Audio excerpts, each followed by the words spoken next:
Muy buenas, bienvenidos a esta inmersión. Vamos a ir a un nivel pro para entender el plano de la vida, ese manual de instrucciones que nos define, el ADN. Mirad, para que nos hagamos una idea de la escala de la que estamos hablando, vamos a empezar fuerte. Si pudiéramos coger todo el ADN de las células de una sola persona y estirarlo, ¿hasta dónde llegaría? Pues iría desde la Tierra hasta el Sol y volvería 100 veces. Es una auténtica locura. Y claro, esto nos lleva a la pregunta del millón, la que vamos a intentar responder. ¿Cómo es posible que una biblioteca de información tan, pero tan descomunal quepa dentro del núcleo de una célula? Algo que es microscópico. Bien, pues para entender el libro entero, como es lógico, tenemos que empezar por lo más básico, por sus letras, esas pequeñas piezas que forman cada palabra de nuestro código genético. Y esa letra, ese ladrillo fundamental, es el nucleótido. Imaginemos eso, un ladrillo. Cada uno tiene 3 partes, un fosfato, un azúcar y, lo más importante, la base nitrogenada, que es donde está la chicha, la información de verdad. Y aquí es donde vemos que la ingeniería de la vida es brillante. El esqueleto de la molécula está hecho con enlaces superfuertes, covalentes, para que sea robusto y proteja la información. Pero el centro, donde se unen las dos hebras, usa unos enlaces mucho más débiles, como un velcro químico. ¿Por qué? Pues para poder abrir la cremallera fácilmente, leer el código y volver a cerrarla sin romper nada. Pura eficiencia. Y lo más alucinante es que toda esta estructura complejísima se basa en 2 reglas súper sencillas que descubrieron Watson y Crick. Primero, la complementariedad. La A siempre va con la T y la G siempre con la C, como piezas de un puzzle. Esto hace que el ancho sea siempre perfecto. Y segundo, el antiparalelismo. Las 2 hebras van en direcciones opuestas, como una autopista de doble sentido. Y ya está, con eso se monta todo. Vale, ya conocemos la molécula, pero volvemos al problema inicial, al gordo, el del espacio. ¿Cómo narices se meten casi 2 metros de este hilo en un espacio que es miles de veces más pequeño que la cabeza de un alfiler? El proceso es una obra maestra de empaquetado. Primero, la doble hélice se enrolla en unas proteínas, las histonas, y queda como un collar de perlas. Luego, ese collar se vuelve a enrollar sobre sí mismo, creando una fibra más gorda.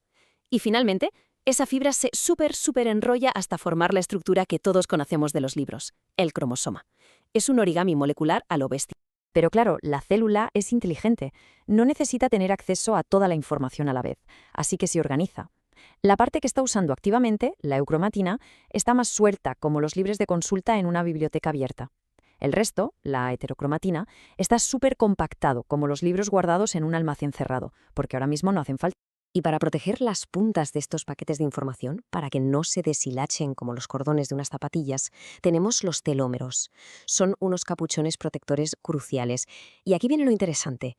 Cada vez que una célula se divide, estos telómeros se hacen un poquito más cortos. Funcionan literalmente como un reloj biológico que está directamente relacionado con el envejecimiento.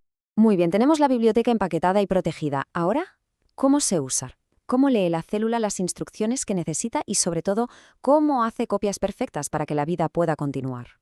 Pues para esto, la célula despliega un equipo de currantes de primera, las enzimas. Primero, la helicasa, que es la que abre la cremallera de la doble hélice. Justo detrás va la ADN polimerasa, que es la fotocopiadora maestra, leyendo la hebra original y fabricando una nueva. Y para rematar, la ligasa, que es el pegamento que une cualquier trocito que haya quedado suelto. Un trabajo en equipo perfecto. Todo este flujo de información sigue una lógica aplastante, lo que se conoce como el dogma central. El ADN es el plano maestro, que nunca sale del despacho del arquitecto, o sea, del núcleo. Cuando se necesita una instrucción, se hace una fotocopia temporal en forma de ARN. Eso es la transcripción. Y esa fotocopia se lleva a la fábrica, a los ribosomas, para construir una proteína. Y eso es la traducción. Pero si pensábamos que el ADN era un libro estático escrito en piedra, estábamos muy equivocados.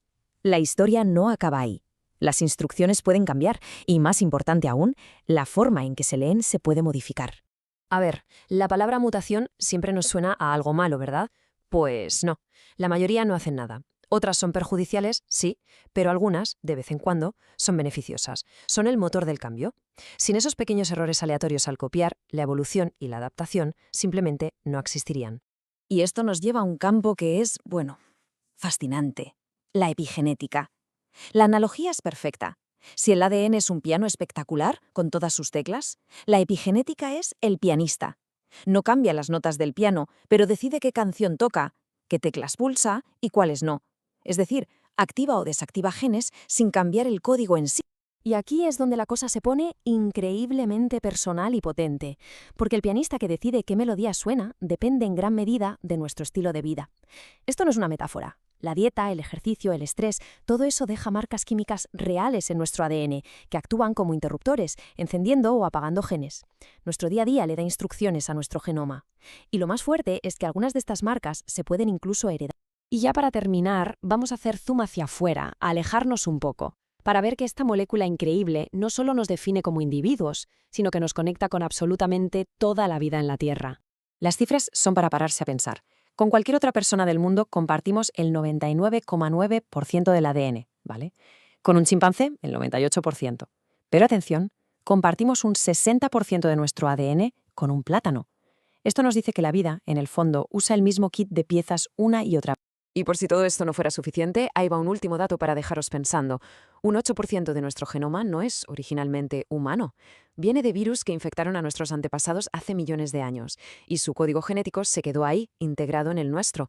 Somos en parte un mosaico de ADN viral. Así que, después de este viaje, desde la química más básica hasta nuestra herencia compartida con un plátano, nos queda una última pregunta en el aire. Si el ADN es el libro que contiene todas las posibles instrucciones, ¿quién o qué es el lector que decide qué páginas se leen en cada momento?